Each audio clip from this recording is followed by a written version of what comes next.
मेरे छोटे बेटे को केला बहुत पसंद है। ज्यादातर मैं मंगा के ही रखती हूँ। ये कोई और फ्रूट इसको दो तो ये नहीं खाता। मैंगो देती हूँ तो पूरा हाथ को सान लेता है, बुरे तरीके से मुंह कर लेता है और कहता है कि मैं हाथ में ही लेके खाऊंगा। अगर मैं देती हूँ तो वो साफ मना कर देता है कि मैं अपने आप खाऊंगा। तो बस अब क्या ही कर सकती हूँ, केला ही मुझे लगता है इसके लिए सबसे बेस्ट है। तो इसलिए ज्यादातर केले ही मैं इसको खिलाती हूँ। जैसे ही शाम को उठा था तो सोचा था इसको थोड़ी बड़ी भूख लग रही होगी तो इसलिए दे दिया था।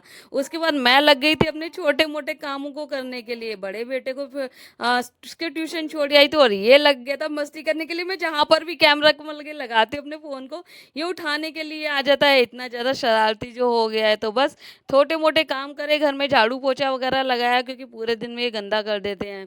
उसके बाद कुछ समझ में नहीं आ रहा था डिनर में क्या बनेगा क्या नहीं बनेगा। तो मेरे को तो सिंपल हस्बैंड ने बोल रखा है, कुछ अगर समझ में नहीं आए तो बस दाल बना दो और कुछ नहीं। क्योंकि कभी भी मैं उनसे पूछ के नहीं बनाती हूँ। उनको मतलब कि जो भी कुछ दे दो वो खा लेते हैं नाइट के टाइम में। कभी भी कुछ भी, कभी भी मतलब कि वो किसी भी टाइम नहीं पूछना पड़ता उनसे। उनकी ये एक अच्छी आदत है। उसके बाद फिर मैं लग गई थी यहाँ पे कपड़े वगैरह प्रेस करने के लिए। हस्बैंड के मैंने यहाँ पे कपड़े प्रेस करे अच्छे तरीके से। उसके बाद यहाँ पे इसको लगा दिया था कार्टून देखने के लिए। मैंने कहा भाई तू कार्टून देखता रहे और मेरा सारा काम हो जाएगा। इस तरीके से ही करना पड़ता है, अदरवाइज मेरा एक भी काम ना हो अगर इसको इस तरीके से ना लगाऊं तो। 1 घंटे का टाइम मुझे मिला था, क्योंकि बड़ा बेटा गया हुआ था ट्यूशन के लिए। तो सोचे चलो 1 घंटे में देखते हैं क्या क्या ही काम मैं कर पाऊंगी, क्योंकि इसको लेने भी जाना है। पास में ही उसका ट्यूशन है, ज़्यादा दूर ट्यूशन भी नहीं है। तो बस इसी तरीके से मेरे काम चलते रहते हैं। यहाँ पे मैं आ गई थी, हस्बैंड की जो कपड़े प्रेस करे थे तो सोचा लगा दूं, वरना मेरा छोटा बेटा सारे के सारे कपड़े फेंक देता है। उसके बाद मैं निकल गई थी बड़े बेटे को ट्यूशन से लेने के लिए। पास में ही है तो इसलिए इसको लेके ही जाना पड़ता है और थक जाती हूँ दूसरे फ्लोर पे। इतने में इसके पापा भी आ गए थे और देखो इनका, यहाँ पे पापा को देखते ही ये तो इस तरीके से उछलने के लग गया था कि बहुत ही ज़्यादा। और बड़े बेटे कहने लगा पापा आज तो मंदिर जाना है। इसके पापा पहले ही प्रसाद ले आए थे, कहने लगे वहाँ से खरीदने में थोड़ी मतलब कि उतरने में स्कूटी से दिक्कत आती है। तो यहाँ पे हम लोग चल दिए थे प्रसाद लेके मंदिर के लिए।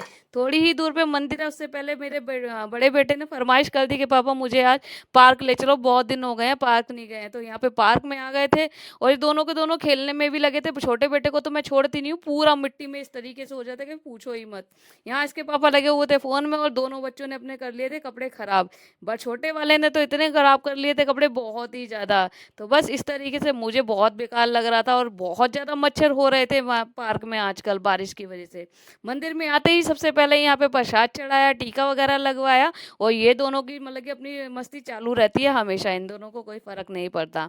यहाँ पे इसके पापा ने बैठ के पाठ किया अच्छे तरीके से। उसके बाद यहाँ पे मैं आ गई थी घर पे। आते ही सबसे पहले दाल को छोका, क्योंकि मैं आधा ही काम करके गई थी। जितना टाइम जैसे जैसे मिलता है उतना काम मैं कर लेती हूँ। बढ़िया तरीके से ये दाल छोक दी थी जैसे भी हुआ। उसके बाद बस इसके पापा का डिनर लगा दे और डिनर करके हम लोग सो